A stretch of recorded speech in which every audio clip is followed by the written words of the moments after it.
Good morning everyone. नमस्कार। Voice नहीं आ रही है ना अभी? ऋषि यादव जी कह रहे हैं राधे राधे। देव पंडित जी कह रहे हैं प्रणाम। वीके भाई कह रहे हैं प्रणाम। निशांत जी कह रहे हैं हर हर महादेव।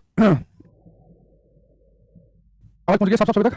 थोड़ी वीडियो लोग के टिंकू सोरेन, संजना, विशाल, निशांत सिंह, नमस्ते नमस्ते। Anjana Bansal, good morning. Dilip, Saurabh, S N Tiwari, Radhe Radhe Tiwari ji. ये चैप्टर वाइज मॉक टेस्ट करवा दीजिए भाई। हम तो हर क्लास में कराते हैं क्वेश्चन, हमारा ये मॉक टेस्ट है ना। सोनू कुमार पढ़ने ज़्यादा ध्यान दिया करो, ये हो जाए वो जाए, इन पर कम दिया करो। जो प्रोसेस सब पढ़ाया जा रहा है सब पढ़ो, ठीक है। आंसर भी बहुत है अच्छा, ठीक ठाक सी आज तो। अब तो आदत से हो गई सर्दी की। सुनीता, संजीव, अभिषेक, आदर्श तिवारी, जय जगन्नाथ, जय जगन्नाथ तिवारी। देखकर हमें एक चीज़ याद आ जाती है। हम कॉलेज टाइम में प्राइवेट हॉस्टल में रहते थे। उसमें एक लड़का था, उन्हें नाम तो मुझे याद नहीं है, पर तिवारी जी कहते थे। अब नाम मुझे बिल्कुल दिमाग में नहीं आ रहा कि नाम सभी तिवारी जी बोलते थे। एक लड़का था हरियाणा का। हरियाणा वाले तो पता है कहाँ जी भी लगाते हैं, तो पिताजी को जी नहीं कह रहे हैं, बापू कह रहे हैं पिताजी को ही। तो उसने कह दिया तिवारी सुनना भाई, ऐसे कुछ जो भी बात हुई होगी, तो ऑफेंड हो गया। कहता ए सिट्टू भाई, गोरखपुर कहते हो तिवारी जी, ए सिट्टू भाई, तिवारी नहीं तिवारी जी कहिए। जब समय किसी बच्चे का नाम देखता हूँ तो मुझे खुद तिवारी मेरे मुंह से नहीं निकल पाता। तो तिवारी जी को नमस्कार, गुड मॉर्निंग। सोलह जी भाई, हर महादेव, जय मौर्या, सुजीत, सुरुचि, प्रणाम, इंद्र प्रकाश, चंदन, राम राम राम राम। चलो शुरू करते हैं। आज की क्लास में हम नया चैप्टर स्टार्ट कर रहे हैं। इसका नाम है सिंपल पेंडुलम। सिंपल पेंडुलम, सरल लोलक, ठीक है। सिंपल पेंडुलम, सरल लोलक, ठीक है। देखो ये जो सिंपल पेंडुलम है, ये बड़ा सिंपल है भाई। एक तो नाम इसका सिंपल है, सरल यानी बंदा बड़ा सरल सहज स्वभाव का है, तो सिंपल है भी। तो उसमें करना क्या है, आप एक धागा लो, एक स्ट्रिंग ली, धागा लिया, थ्रेड लिया ना, एक धागा लिया आपने, और आपने क्या किया कि जैसे आपने धागा लिया उसमें एक लोहे का गोला अटैच कर दो। एक लोहे का गोला है, वो आपने धागे के साथ बांध दिया। अब इस लोहे के गोले को हल्का सा ऐसे हल्का सा डिस्प्लेस करके छोड़ दो। तो धागे में फील करना, एक लोहे का गोला बंधा है, हल्का सा डिस्प्लेस किया, छोड़ दिया। अभी गोला टक टक टक टक ऐसे चलता रहेगा, है ना। तो ये इसकी मध्यावस्था, मीन पोजीशन, बिल्कुल बीचों बीच वाली मीन पोजीशन से हल्का सा सरकाया, छोड़ दिया। तो मीन पोजीशन के इधर उधर हिल रहा है। तो ये जो सिंपल पेंडुलम है, जो मोशन करता है कि अपनी मध्यावस्था के इधर उधर जो हिल रहा है, इसे हम कहते हैं सिंपल हार्मोनिक मोशन, इसे हम कहते हैं सरल आवर्त गति। तो पहले तो आपसे पूछे ये जो सिंपल पेंडुलम है, ये सिंपल पेंडुलम जो है ये कौन सी गति करता है, तो मैंने सिंपल हार्मोनिक मोशन करता है। सॉरी, सिंपल पेंडुलम करता है सिंपल हार्मोनिक मोशन, सरल आवर्त गति। सिंपल हार्मोनिक मोशन, सरल आवर्त गति, सरल आवर्त गति, ठीक है। Simple harmonic motion. अब हम यहाँ पे काम करते हैं, मैं पेंडुलम आपके सामने बनाता हूँ। ये मान लो कि दीवार है, यहाँ पे हमने एक धागा लिया और इसमें लोहे का गोला मैं टच कर रहा हूँ। ये मान लो कि लोहे का गोला है, ये यहाँ पे हमने टच किया हुआ है। जो बच्चे साइंस बैकग्राउंड के होंगे तो 11 12 क्लास में जो प्रैक्टिकल करते हैं ना साइंस की लैब में, उसमें सिंपल पेंडुलम वाला भी एक प्रैक्टिकल होता है। तो आपने देखा होगा लोहे का गोला होता है ना, उसमें छोटा सा एक ऐसे घुंडी सी बनी होती है जिसमें हम धागा अंदर पिरोकर धागे को बांध देते हैं ना। यहाँ पे तो हमारे पास में एक लोहे का गोला था, एक धागा मैंने इसमें बांध दिया, ठीक है। और हल्का सा डिस्प्लेस किया, मध्यावस्था ये मीन पोजीशन, इस हल्का सा विस्थापित किया, छोड़ दिया, ऐसे खेलेगा ये। तो यानी कि कुछ मामला ऐसे बनेगा।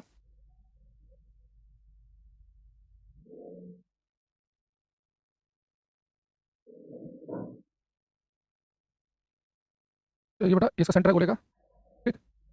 यहाँ पे गोला बंधा हुआ है, हल्का सा आपने डिस्प्लेस किया, ठीक है।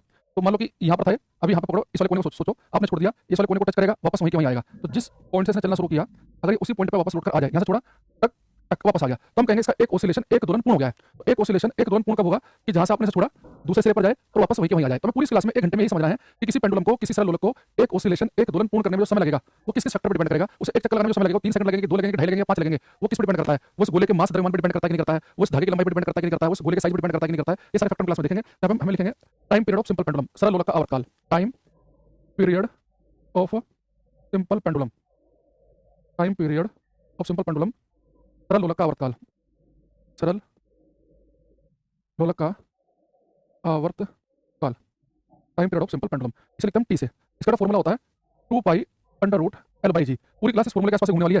कई बार तो पेपर में डायरेक्ट ही पूछ लेता है कि किसी पेंडुलम को एक ऑसिलेशन, एक दोलन पूर्ण करने में जो समय लगेगा उसका फॉर्मूला पूछ लेगा। तो 2 pi under root L by G, एक फॉर्मूले में जी ऊपर लिख देगा, एल नीचे लिख देगा, किसी में 1/2 पाई कर देगा। तो टाइम पीरियड कितना है, 2 pi under root L by G, ठीक। अच्छा, ये एक चक्कर लगाने का जो समय लगता है उसकी बात है। अब हम समझेंगे इस फॉर्मूले में पाई तो आपको पता है कि 22/7 है, तो न्यूमेरिकल वैल्यू फिक्स है। तो जी भी आपको पता है, हम धरती की बात करें तो धरती के जी के लिए 9.8 ले लेंगे। अब सारा गेम जो है वो पता क्या है कि इस फॉर्मूले में जो एल है क्या है। जो बच्चा इस एल को नहीं समझेगा, समझ जाना कि वो मैं जब क्वेश्चन पूछूंगा वो 90% क्वेश्चन का आंसर नहीं दे पाएगा।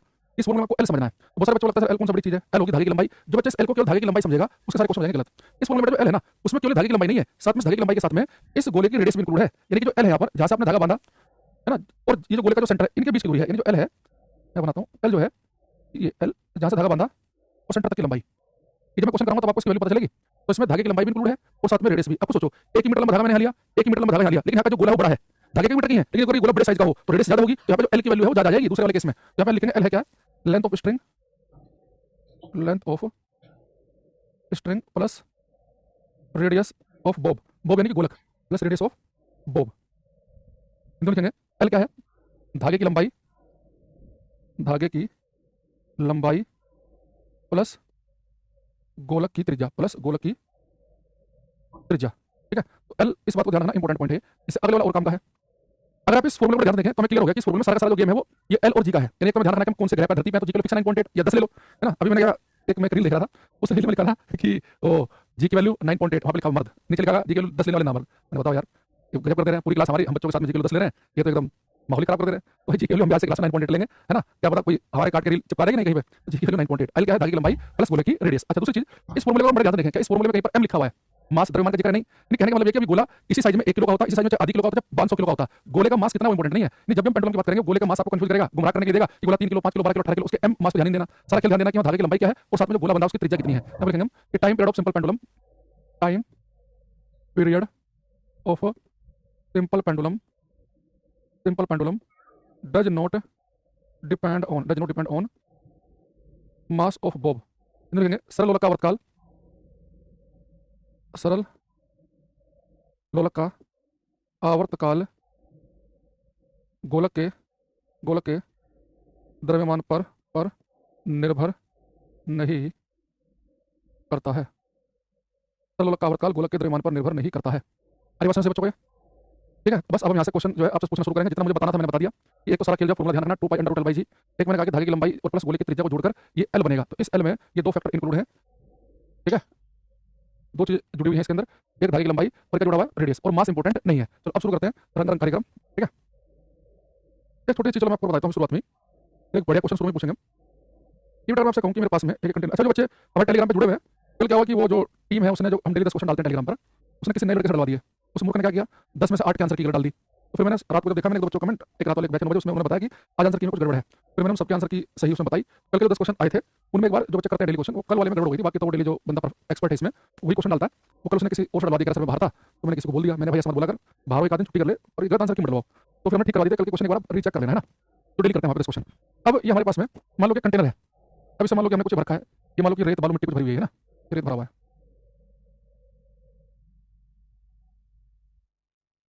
अब हमारे पास में एक कंटेनर के अंदर बालू मिट्टी भरी हुई है। अब इसमें यहाँ देखना, ये बेटा मैं इसका बोलूँ कि इस पूरे के पूरे का अगर कोई बेटा बॉडी बिल्कुल सिमेट्रिक हो, समरूप हो, टेढ़ी मेढ़ी ना हो, आड़ी तिरछी ना हो, एक परफेक्ट सिमेट्रिकल शेप हो, तो इन जनरल अभी हम बॉडी पे जा रहे हैं मोटा मोटी, अगर एक बॉडी बिल्कुल आड़ी तिरछी नहीं है, बिल्कुल उसकी शेप जो है सिमेट्रिक है, तो उसका जो द्रव्यमान केंद्र है, जो सेंटर ऑफ मास है, वो उसके बिल्कुल बीचों बीच होता है। सेंटर ऑफ मास द्रव्यमान केंद्र आप ये समझो, अगर मैं कभी मेरे पास एक बॉडी है, एक्सटेंडेड फैली बॉडी है, अगर मुझे मानना हो कि ऐसा एक पॉइंट जहां पर इस बॉडी का सारा मास रखा हुआ, हम ये एज्यूम कर सकें इस बॉडी का सारा मास एक ही पॉइंट पर रखा हो, उस पॉइंट को कहते हैं सेंटर ऑफ मास द्रव्यमान केंद्र। आप ये भी कह सकते हैं कि कोई बॉडी जिस पॉइंट पर बैलेंस होती है वो उसका द्रव्यमान केंद्र है। जैसे कि आपने कॉपी ली, कुछ बच्चे देखते होंगे कि कॉपी को बीच में उंगली रखेंगे और ऐसे घुमा देते हैं, घुमा देते हैं ना, तो यानी कि जो सेंटर ऑफ मास है वो जो बीच में जो लाइन जा रही है, जहां पर उंगली रखी है, इस लाइन पर कहीं होगा, ठीक है। तो जब जहां पर उंगली रखकर घुमा रहा है, तो सेंटर ऑफ मास द्रव्यमान केंद्र जनरली क्या होता है, ये समझेंगे फिलहाल के लिए कि अगर कोई बॉडी आड़ी तिरछी नहीं है तो उसका जो सेंटर ऑफ मास होता है, द्रव्यमान केंद्र होता है, वो मोटा मोटी बिल्कुल बॉडी के बीचों बीच पाया जाता है। लेकिन अगर कोई बॉडी जो है वो आड़ी तिरछी हो, जैसे मैं ऐसे ले लूं यहाँ पर, ये बॉडी मैंने आड़ी तिरछी ली, ये जो सिमेट्रिक नहीं है, समरूप नहीं है, इसका रूप एक जैसा नहीं है, तो उसका सेंटर मास होगा ना, जिधर ये भारी ज्यादा होगी उस तरफ लाई करेगा। मान लो कोई बॉडी ऐसे है, मान लो मैंने ऐसे बना दी, तो कहीं से हल्की इधर से मान लो कि और भार को निकाल दो, ऐसे कर दिया मैंने, ठीक है। तो इसका सेंटर मास बीच बीच नहीं होगा, जैसे हल्की इधर भारी है तो थोड़ा भारी से की तरफ शिफ्ट करेगा। अब यहाँ से मेरा क्वेश्चन है, अगर मैं आपसे कहूँ कि जो बॉडी के अंदर पूरा रेत भरा हुआ था, सेंटर मास बीच बीच था, अगर मैं इसको कुछ रेत निकाल के बाहर रख दूँ, तो इसका जो सेंटर मास है वो ये बीचों बीच ही रहेगा, ये नीचे की तरफ को शिफ्ट करेगा कि ऊपर की तरफ को शिफ्ट करेगा, क्या लगता है आपको? अगर आपसे कहा जाए नबी मंडल जी कि कहाँ पर लाई करेगा, तो ये बताओ। देखो यहाँ पे एक चीज देखना कि भाई आप जब मैं थोड़ा रेत निकाल के बाहर दूंगा, ऊपर तो खाली हो गया, तो ऊपर तो हवा है, नीचे रेत अभी भरा हुआ है, यानी इस कंटेनर का नीचे वाला हिस्सा भारी है, ऊपर तो खाली है, तो सेंटर मास नीचे की तरफ शिफ्ट कर जाएगा। तो हो सकता है कि सेंटर मास यहाँ पर मिले, सेंटर मास किधर को शिफ्ट करता है, भारी हिस्से की तरफ। अगर कोई बॉडी हर जगह से एक जैसी ना हो, कहीं पे भारी है कहीं पे हल्की है, तो सेंटर मास क्या होगा, भारी हिस्से की तरफ शिफ्ट कर जाएगा, नीचे की तरफ को। दूसरे ज्ञान नीलेश कुमार सिंह। बस अब मुझे पेंडुलम में कुछ नहीं पढ़ाना आपको, अब मैं केवल आपसे पूछूंगा। तो मैं पहला एग्जांपल आपसे पूछ रहा हूँ, पूरा डीप कॉन्सेप्ट इसी के अंदर आ जाएगा। तो जो बच्चे पहले किसी और बैच में पढ़ चुके हैं वो शांत रहेंगे, जो पहली बार एग्जांपल देख रहे हैं हमारे से, मैं चाहूंगा कि केवल आंसर बताएं, ताकि मुझे पता चले कि एक बिल्कुल रो जो उस बच्चे की जो समझ है, सोच के हिसाब से बिल्कुल वो कितना सही से समझ पाता है चीज़ों को। ये बेटा हमारे पास में एक बाल्टी ली, मैंने एक बकेट ली, और इस बाल्टी को मैंने बांध दिया, ठीक है, ये बाल्टी को मैंने यहाँ पे बांध दिया, ठीक है। अब बाल्टी जो है पूरी की पूरी पानी से भरी हुई है, पूरी की पूरी, ये बाल्टी पूरी की पूरी पानी से भरी हुई है। अब ये पूरी बाल्टी पानी से भरी हुई थी, मैंने इसे हल्के से थोड़ा सा शिफ्ट किया, थोड़ा सा मैंने शिफ्ट किया हल्का सा बाल्टी को, और छोड़ दिया। बाल्टी ऐसे टक टक टक टक टक ऐसे चल रही है। अगर मैंने बाल्टी को ऐसे पूरी की पूरी भरी हुई थी, हल्का डिस्प्लेस करके छोड़ा, तो बाल्टी ऐसे सिंपल पेंडुलम की तरह से मोशन कर रही थी। तो मान लो कि एक ऑसिलेशन, एक दोलन पूर्ण करने में टी समय लग रहा था, टी का मान लो मैंने 3 सेकंड 5 सेकंड जो भी मानो, नहीं एक बाल्टी जो है एक ऑसिलेशन एक दोलन मान लो कि 2 सेकंड के अंदर कर रही थी पूरे। अब मैंने इसके अंदर छेद कर दिया, प्लास्टिक की बाल्टी वालों की इसमें घोपा, ये लीक हो गई, अब इससे पानी टपकने लगा। तो मेरा क्वेश्चन ये है, अगर बाल्टी टपकना शुरू कर दे, पानी रिसर्च के नीचे गिरने लगे, तो जब ये मोशन कर रही होगी तो उसका जो टाइम पीरियड आवर्तकाल चक्कर लगाने का जो समय है वो बढ़ेगा घटेगा कि सेम रहेगा, ये आपको बताना है।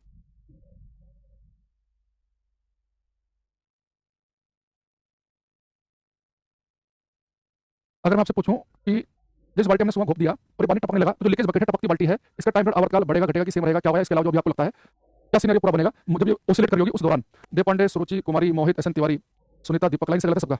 नीतीश कुमार सिंह गलत। इंद्र प्रकाश, अभी तक एक बच्चे का ठीक आंसर हमारे पास में नहीं आया है। कोई नहीं, करते रहो तुम लोग, अपना आंसर चेंज भी कर सकते हो, जिसका गलत हो गया है उसे एक मौका और मिलेगा, है ना।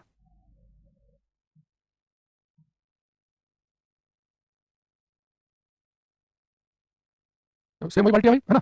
देखो, ये बाल्टी टपक रही थी, इससे पानी जब रिसेगा मान लो कुछ देर के बाद यहाँ तक रह गया, है ना। ठीक,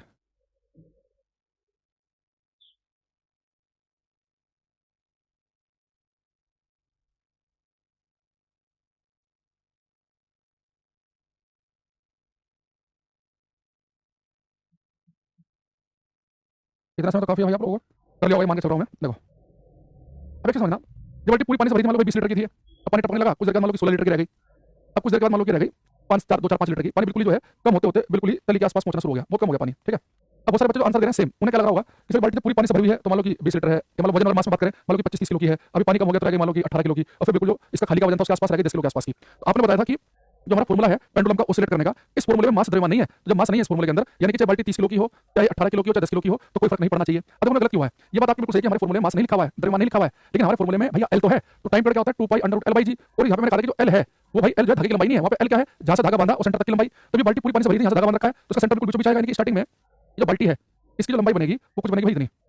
तो स्टार्टिंग में बाल्टी जो पूरी पानी से भरी होगी तो लेंथ ये बनेगी, ये एल है, लेकिन जब बाल्टी टपकने लगेगी ऊपर से बाल्टी खाली होगी, नीचे से भरी हुई है, ये सेंटर ऑफ मास है ये नीचे की तरफ शिफ्ट कर जाएगा, ये नीचे की तरफ शिफ्ट कर गया, यानी कि जो एल की वैल्यू इंक्रीज हो गई, तो जैसे एल की वैल्यू इंक्रीज होगी तो यानी कि टाइम पीरियड जो बढ़ना शुरू कर देगा। टाइम पीरियड बढ़ने का मतलब ये है कि बाल्टी जो है अगर पहले 2 सेकंड में चक्कर पूरा कर रही थी, जब टपकना शुरू करेगी तो धीरे धीरे इसका टाइम पीरियड 2 सेकंड से बढ़ के 2.25 सेकंड, ढाई, पौनी 3, यानी कि बाल्टी स्लो होने लगेगी। इसका टाइम पीरियड बढ़ने का मतलब आपको पता है, टाइम पीरियड बढ़ने का मतलब क्या होता है कि कोई चीज स्लो हो जाए।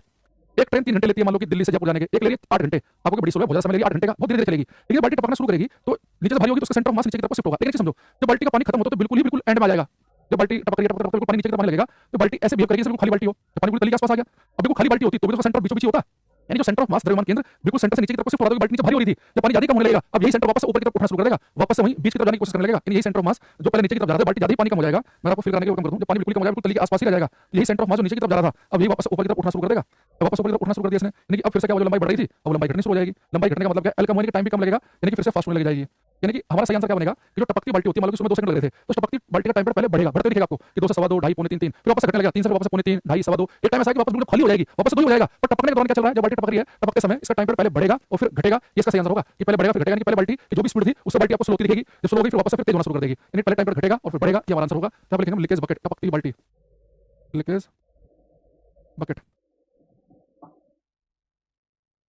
टपकती हुई बाल्टी, तो लिखेंगे the time period of leakage bucket, the time period of the time period of leakage bucket, the time period of leakage bucket initially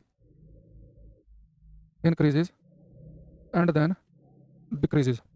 new लिखेंगे टपकती हुई बाल्टी का आवर्तकाल पहले बढ़ता है फिर घटता है, टपकती हुई बाल्टी का आवर्तकाल पहले बढ़ता है फिर घटता है, ठीक है। जो लीकेज बकेट है उसका टाइम पहले क्यों बढ़ रहा है, क्योंकि जब पानी शुरुआत में धीरे धीरे कम होगा तो नीचे से बाल्टी होगी भारी, तो सेंटर मास नीचे की तरफ शिफ्ट कर जाएगा, जब पानी ज्यादा कम होने लगेगा फिर सेंटर मास ऊपर की तरफ उठना शुरू कर देगा, ठीक है। तो पहले घटेगा और फिर बढ़ेगा, ये हमारा बिल्कुल सही कंप्लीट आंसर है इस क्वेश्चन का, ठीक है। ये क्वेश्चन ऐसा है कि जो बच्चा सुन लेगा ना और मान लो 2 साल के बाद भी किसी और से कहीं सुन रहा है, पढ़ रहा है, देख रहा है, तो ये जो है उसे तुरंत याद आ जाएगा, ठीक है। Time period of leakage bucket initial increases and then decreases. अब आता है एग्जांपल नंबर 2 पे। अब आप सारे एग्जांपल कर सकते हैं कि पहले हम एग्जांपल ऐसा ले लेते हैं कि पूरा दिमाग खुल जाए उसमें। अगर आप कोई क्वेश्चन गलत करोगे फिर आपकी गलती है, तो दूसरे वाला एग्जांपल भी हल्का सा लॉजिकल है, उसके बाद आप लाइन से सारे कर दोगे। अब मेरा क्वेश्चन होता है मेरे पास में एक लोहे का गोला है 1 किलो का, 1 केजी का आयरन का गोला, एक मेरे पास में 1 किलो का रुई का गोला, दोनों को मैंने सेम लेंथ के धागे से बांध दिया, धागे की लंबाई सेम है मान लो कि 1 मीटर, दोनों गोले 1 किलो के, लोहे का गोला भी 1 किलो का, रुई का गोला भी 1 किलो का, दोनों को मैंने बराबर विस्थापित किया, बराबर डिस्प्लेस करके छोड़ दिया, उतनी दूरी ले जाकर लोहे का गोला रुई का गोला 1 किलो वाले छोड़ दिए। अब दोनों क्या कर रहे हैं, ओसिलेट कर रहे हैं। बताओ किस गोले को ओसिलेशन करने में, दोलन पूर्ण करने में ज्यादा समय लगेगा, टाइम पीरियड किसका ज्यादा होगा, लोहे का गोले का कि रुई के गोले का। सेम लेंथ के धागे से बांधा है, दोनों का मास द्रव्यमान भी क्या है, सेम है, ठीक है, बराबर डिस्प्लेस किया है।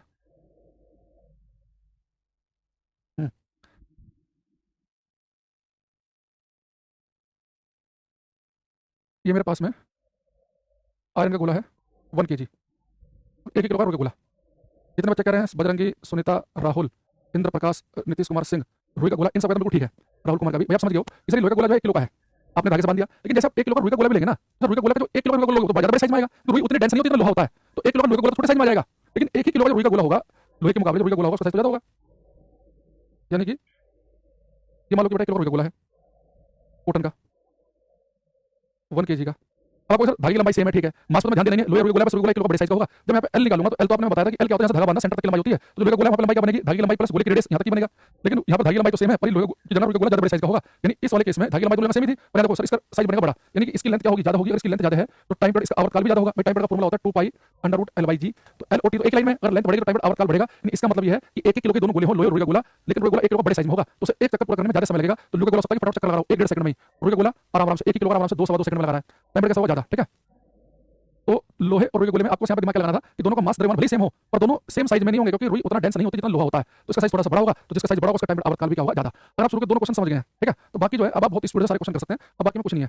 एग्जांपल नंबर 3 मेरा क्वेश्चन है, एक गोला 3 किलो का लोहे का, एक 5 किलो का, 3 किलो 5 किलो सेम लेंथ के धागे से बांधा, तो गोले 3 और 5 किलो के दोनों के साइज भी सेम है, तो किसका टाइम आवर्तकाल ज्यादा होगा, 3 किलो वाले का कि 5 किलो वाले का।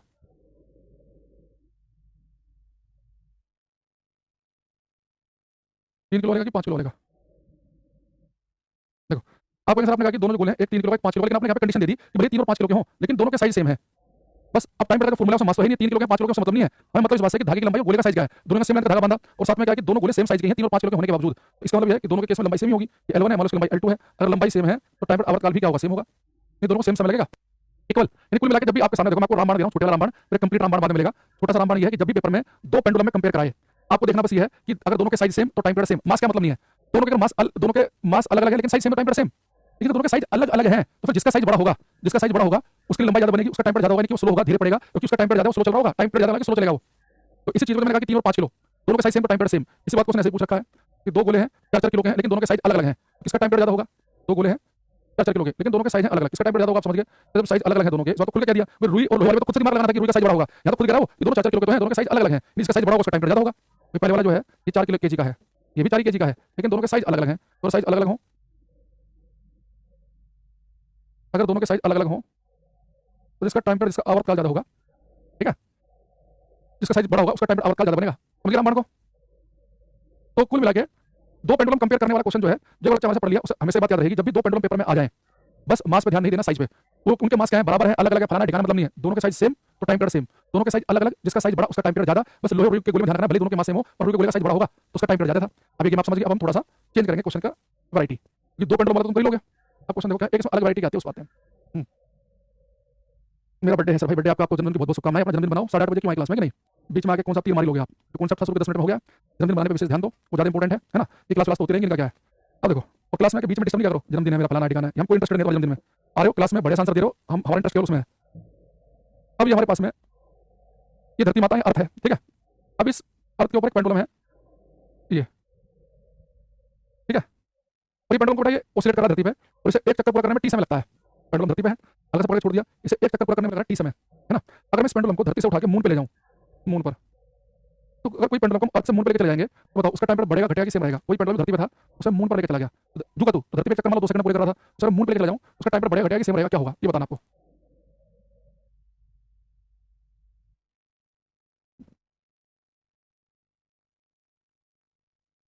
देव पांडे, मैं तो रविंद्र राउत बेटा, हम पहुंच गए चांद पे, अभी कूटन वाले क्वेश्चन पे ही है, नवनीत राहुल सबका ठीक है, रितेश कुमार बेटा, रितेश कुमार हो गया जन्मदिन खराब, 8 वाली क्लास में जब 8:40 पाओगे तो ये होगा गलत आंसर होगा, पूरी क्लास बता रही बढ़ेगा भाई क्या घटेगा, अकेला तुम्हारे गलत है पूरी क्लास में। देखो क्योंकि बेटा कॉन्सेप्ट क्या होता है, देखो साइंस और मैथ की ध्यान रखना, इनकी खास बात क्या होती है साइंस और मैथ की, इसमें शुरू के तो 10-15 मिनट होते हैं ना, उसमें टीचर कॉन्सेप्ट एक बार बता देता है, अगला पौन घंटा क्वेश्चन उसी पे चलते हैं, तो इसमें आप बाद के 10 मिनट छोड़ दो उतना फर्क नहीं पड़ेगा, लेकिन शुरू के 10 मिनट छोड़ दिए तो बस फिर कबाड़ हो जाएगा। देखो अब बेटा जब पेंडुलम को धरती से मून पर लेके गए, टाइम पीरियड का फॉर्मूला मैंने बताया 2 पाई √L/g है, अच्छा ये जुगा तो पेंडुलम जो है आप एक से दूसरे जगह ले गए मून पर, तो उसकी लेंथ में तो कोई फर्क पड़ेगा नहीं, भाई वही का वही पेंडुलम था, जुगा तो उठा के मून पर ले गए, लेकिन जैसे आप जगह बदलोगे ना अब फर्क किसमें आ जाएगा, जी में। आप सभी को पता है कि जो मून है, मून पर जो जी की वैल्यू है, ये हमने ग्रेविटी चैप्टर में चला चला के बताया 500 बार, 500 मैंने ज्यादा बोल दिया, खैर 10-20 बार बताया होगा कि अगर हम किसी पेंडुलम सॉरी अगर हम जी की वैल्यू मून पर चेक करें तो जी की वैल्यू मून पर धरती की अपेक्षा 1/6 है, ठीक है, यानी कि जैसे मून पर लेके जाओगे तो मून पर जी का मान धरती की अपेक्षा कम है, अगर मून पर जी की वैल्यू कम है नीचे की वैल्यू घटेगी तो ऊपर की बढ़ेगी, यानी कि टाइम पीरियड आवर्तकाल बढ़ेगा, नहीं जैसे किसी पेंडुलम को मून पर लेके जाओगे उसका टाइम पीरियड आवर्तकाल बढ़ जाएगा, आवर्तकाल बढ़ने लगा है कि ज्यादा समय लेने वाला है कि पेंडुलम स्लो पड़ जाएगा, धरती पे चक्कर ऐसे लगा रहा था मून पर गए स्लो हो जाएगा, आराम आराम चक्कर लगाएगा, जी की वैल्यू यहाँ पे 1/6 तो 6 पहुंचे ऊपर रूट में, यानी टाइम पर अंडर रूट 6 गुना बढ़ेगा। अगर किसी पेंडुलम को अर्थ से मून पर लेके जाएं तो मून पे क्या हो जाएगा,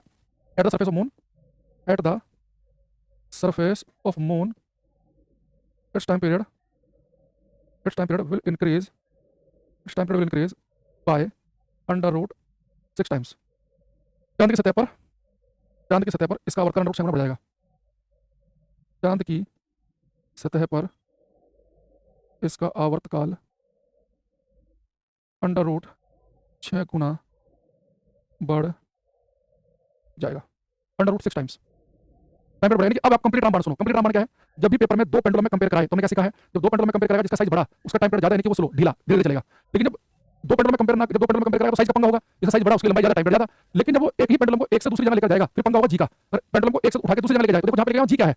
धरती की सरफेस से जहां पर लेके गया मून पे जिस जगह लेके गया जुपिटर पे चला जाए तो जुपिटर पे जी का मान धरती की अपेक्षा ज्यादा है, 2.5 गुना ज्यादा है, या जी 10 के आसपास है, 25 के आसपास है तो जी का मान ज्यादा है तो टाइम पीरियड घटेगा। जब पेंडुलम को एक से दूसरी जगह शिफ्ट करेंगे तो पंगा होगा जी का, जी कम टाइम पीरियड ज्यादा, जी ज्यादा टाइम पीरियड कम। ठीक, अब मैं चाहूंगा कि अगला जो क्वेश्चन है इसका आंसर बिल्कुल सही दे। Example number 6।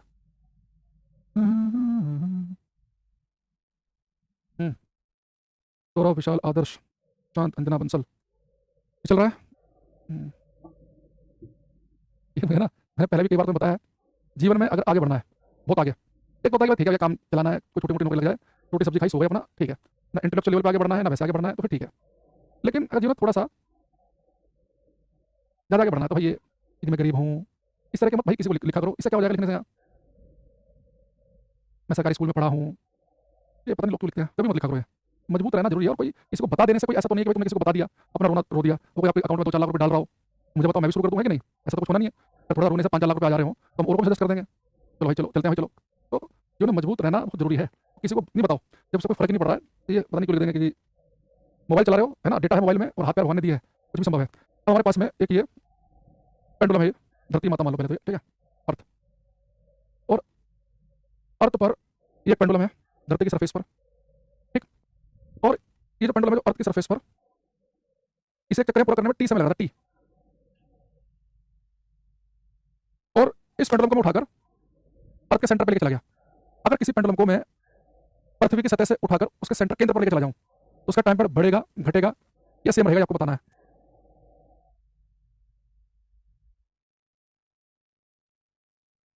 अगर किसी पेंडुलम को अर्थ की सरफेस से उठाकर उसके सेंटर केंद्र पर लेके चला जाए तो टाइम पीरियड बढ़ेगा घटेगा कि सेम रहेगा? तो ऐसे केंद्र पर लेके जाना है। टेलीग्राम का नाम भी बता दो, सुजीत कुमार, बताओ, इतनी क्लास हो गई तो टेलीग्राम का नाम नहीं पता, यानी आपने पहले क्लास ली नहीं है। ये लिया तो आपने जिस समय मैंने आपको बताया आपने ध्यान नहीं दिया। ये अंकुर सर फिजिक्स, ठीक है, ये नाम है।